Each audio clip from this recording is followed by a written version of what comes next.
आप लोग देखेंगे बोर्ड पे ये जो प्रश्न लिखे हुए हैं 0.24 पे रख देंगे, दोनों पे नहीं है, को P बटा Q के रूप में लिखें। तो इस तरह का जो प्रश्न आपको 10th क्लास में निश्चित रूप से एक मिलेगा, ऑब्जेक्टिव में हो या सब्जेक्टिव में, 2 नंबर का या 1 नंबर का रहेगा ही रहेगा। जबकि 10th क्लास के NCERT किताब में इस तरह का नहीं दिया हुआ है, 9th क्लास में दिया है, ठीक ना। इसको कैसे बनाते हैं, 2 तरीका है, एक शॉर्टकट मेथड है जो लास्ट में आपको बताएंगे हम, और जो अभी जो है लॉन्ग कट से होता है क्या है, रास्ता थोड़ा सा बड़ा होता है लेकिन आप टारगेट पर निश्चित रूप से जाते हैं। और कोई भी तरीका शॉर्टकट में अपनाएंगे तो वो आप फेल करने का 50% चांस रहता है या 90% समझ लो। कोई कहेगा कि शॉर्टकट में चलो तुमको करोड़पति बना देते हैं, वो पक्का तुमको लूटेगा।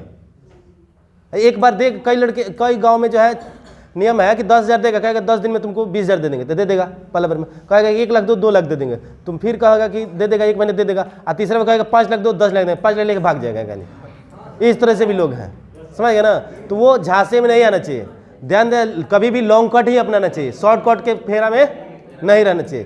ये नहीं जो कोई कहेगा कि आपको जो चलो 1 लाख रुपया दो तो जॉब लगा देते हैं, वो पक्का लेके भागेगा पैसा, ठीक ना। तो शॉर्टकट नहीं, एग्जाम दीजिए, फेस कीजिए। सब लोग ज़्यादा लोग जिस रास्ते से जाते हैं उसी रास्ते से जाइए, कम लोग जिस रास्ते से जाते हैं उस रास्ते से न जाइए। तो शॉर्टकट मेथड जो है भूल जाएंगे, लेकिन लॉन्ग कट जो मेथड है आपको याद रहेगा। तो इसलिए लॉन्ग कट से ही, अगर शॉर्टकट की जब आप पूरा कमांड है तभी बनाए। तो ध्यान देंगे, इसको जो है कैसे बनाते हैं। सबसे पहले इसको जो है x मान लेते हैं, माना कि x बराबर 0.24 रेकरिंग, ठीक ना। इसको जो है आप समीकरण 1 मान सकते हैं। अब ध्यान देंगे हम क्या करेंगे, इस पर दोनों पे रेकरिंग नहीं है, एक ऊपर रेकरिंग है और एक पर नहीं है। एक पर नहीं है तो उसको हम डायरेक्ट इसको बाहर कर ला, तो हम 10 से जब गुणा करेंगे तो ये बाहर निकल जाएगा। फिर दूसरी बार में दूसरे अंक को बाहर करते हैं, एक ही बार में 100 से गुणा नहीं कर पाएंगे, ठीक ना। एक ही बार में 100 से भी गुणा कर सकते हैं तो बाहर निकल जाएगा, कोई दिक्कत नहीं है, बन जाएगा। लेकिन स्टेप बाय स्टेप चलेंगे। तो लिखेंगे दोनों पक्षों में 10 से गुणा करने पर, गुणा करेंगे तो कितना हो जाएगा, ये 10x, इसको गुणा करेंगे तो 2 इधर आ जाएगा, तो 2.4 रेकरिंग कर देते हैं, 2.4 रेकरिंग, समीकरण 2। या 4 भी लिख सकते हो, और 4 कितनी बार है, तो जितना समुद्र में जो लीटर पानी है उतनी बार है, समझ गए ना। इसलिए अनंत बार है। अनंत में से अगर 1 बाल्टी चाहे 1 लोटा अगर पानी जो है निकाल लेते हैं तो कोई अंतर लेयर में नहीं पड़ेगा, पता नहीं चलेगा कोई चुराया है कि नहीं चुराया है। ऐसे ही तो आप क्या करेंगे, दोनों पक्षों में, हाँ पुनः दोनों पक्षों में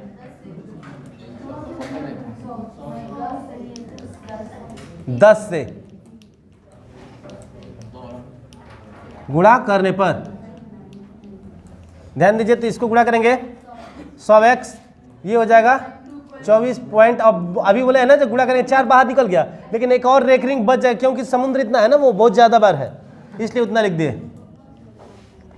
अब लिखेंगे समीकरण 3 घटाओ 2 से, 3 में से 2 को घटा दीजिए, इसमें से इसको घटा दीजिए, तो 100 में से इसको घटाएंगे, 100x माइनस 10x बराबर 24.4 रेकरिंग घटाओ 2.4 रेकरिंग। अब ये 90x बराबर ये घटा देंगे, तो 10 में से रेकरिंग इसका 0 हो जाएगा, 4 में से 4 जाएगा तो 24 में से 2 22.2 हो जाएगा, सॉरी 0। अब क्या लिख देंगे, x बराबर 22/90 कटा दीजिए 11/45, यही आंसर हो जाएगा। समीकरण 3 करना जरूरी है। हाँ, इसी में से घटाओगे ना, या एक नहीं मान सकते थे, आगे बढ़ सकते थे, कोई जरूरी नहीं, अपने सुविधा अनुसार बना लीजिए। सबको समझ में आया नहीं आया? चलिए अगला प्रश्न आपको लिखना है, हाँ लिख लीजिए,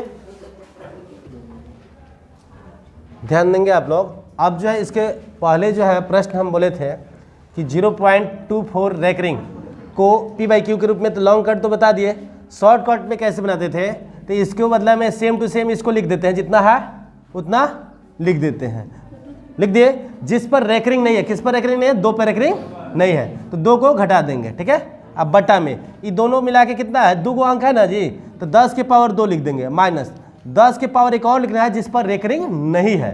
किस पर रेकरिंग नहीं है, तो इस पर रेकरिंग नहीं है, तो इसको लिख दिए। अब हल कर देंगे, बस आंसर आ जाएगा 22 बटा में 100 घटाओ 10, ठीक ना, बराबर 22 बटा 90 बराबर 11 बटा 45। ये शॉर्टकट ट्रिक है। सेम इसी ट्रिक से इस प्रश्न को बनाना है, ट्रिक से तो क्या है, सेम टू सेम लिख देंगे, लिख दिए, ये लिख दिए, जिस पर रेकरिंग नहीं है, किस पर रेकरिंग है, इस पर रेकरिंग नहीं है, इसको घटा दिए, क्लियर, बटा 100, 10 के पावर का अंक है 3 को लिख दिए, क्लियर, माइनस 10 के पावर किस पर रेकरिंग नहीं है, इस पर एक अंक पे नहीं है तो एक पर लिख दिए, समझ गए। अब हल कर दीजिए तो आपका हो जाएगा ये 233 बटा में 1000 माइनस 10, यानी कि 233 बटा में 990। ये आंसर जिसका आया होगा वो सही है। इतना जिसका आंसर आया 233 बटा 990 वो सही है, किताब से आप मिला सकते हो। अब जो है इसको लॉन्ग कट में बताएं, लॉन्ग कट में भी एक बार समझ, मैकेनिज्म इसका समझ लीजिए, मिटा दें,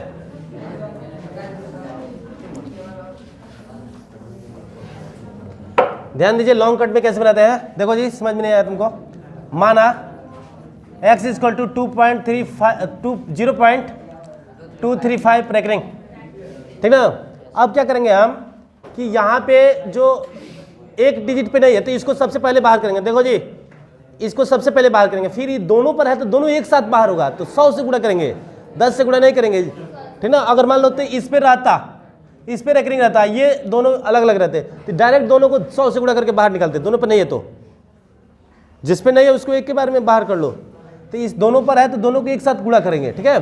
तो लिखेंगे दोनों पक्षों में, बातें नहीं जी, दोनों पक्षों में 10 से गुणा करेंगे ना, एक ऊपर रेकरिंग नहीं है, 10 से गुणा करने पर, बात नहीं, 10x इज इक्वल टू, इसको गुणा करो 2.35 रेकरिंग आ जाएगा समीकरण 1। पुनः आप क्या करेंगे, पुनः दोनों पक्षों में 100 से गुणा करेंगे, तभी तो दोनों बाहर हो जाएगा, 3 गुणा 1000 से 100 से, पुनः दोनों पक्षों में 100 से गुणा करने पर, तो गुणा जब करेंगे आप लोग तो 1000x इधर हो जाएगा 235.35 रेकरिंग, फिर बच जाएगा समीकरण 2, समीकरण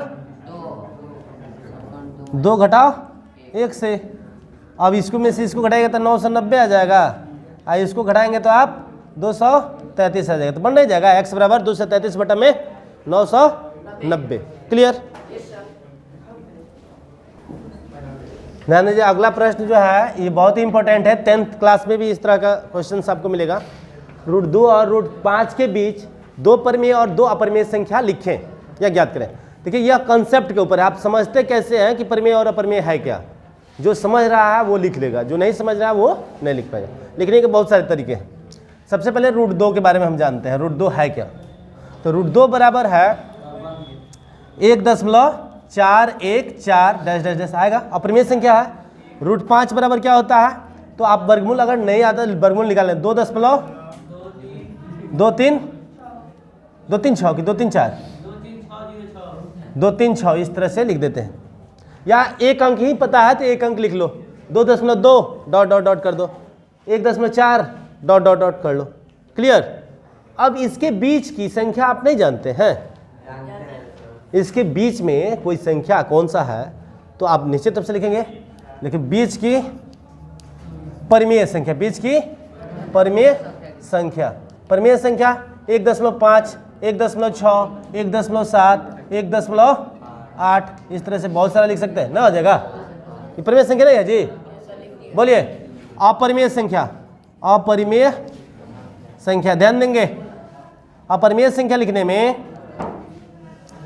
√2.1 रूट लगा सकते हैं, या रूट में नहीं लिखना चाहते तो यह भी तो एक अपरिमेय संख्या है, खाली रूटे देख के थोड़ा ना अपरिमेय संख्या होता है, यो अपरिमेय है यो अपरिमेय ना है। तो इस तरह से आप लिख सकते हैं इसके बीच का, तो 1.5050050 समझ गए, ये पहला हो गया अपरिमेय। दूसरा है 1.6060000006 डॉट डॉट डॉट इस तरह से, ये दोनों क्या है अपरिमेय संख्या है, नहीं है। अपरिमेय संख्या का परिभाषा है वैसी संख्या जिसका दशमलव प्रसार अशांत अनावर्ती, अशांत भी हो और अनावर्ती भी, non repeating non terminating, non repeating non repeat करे न टर्मिनेट हो, कटे भी नहीं और ना रिपीट करे। तो न रिपीट होकर रहा है न कट रहा है, ये 50 फिर नहीं नया है, ये 500 ना गया। अपरिमेय √3 हो सकता है, √4 नहीं होगा, √3 हो सकता है। तो वही तो बोले कि इसके और दूसरे तरीका लिखने का तरीका √2.1 भी तो लिख सकते थे, √2.2 भी तो लिख सकते थे, इससे आगे ना है। परिमेय के लिए क्या लिखते हैं? परिमेय के लिए यही लिखेंगे, दूसरा कोई तरीका नहीं। परिमेय के लिए वो 4 बीच में रहता, इस तरह से लिखोगे 4 का वर्गमूल √4। नहीं समझ में आया? चलिए, तो ये प्रश्न रहा।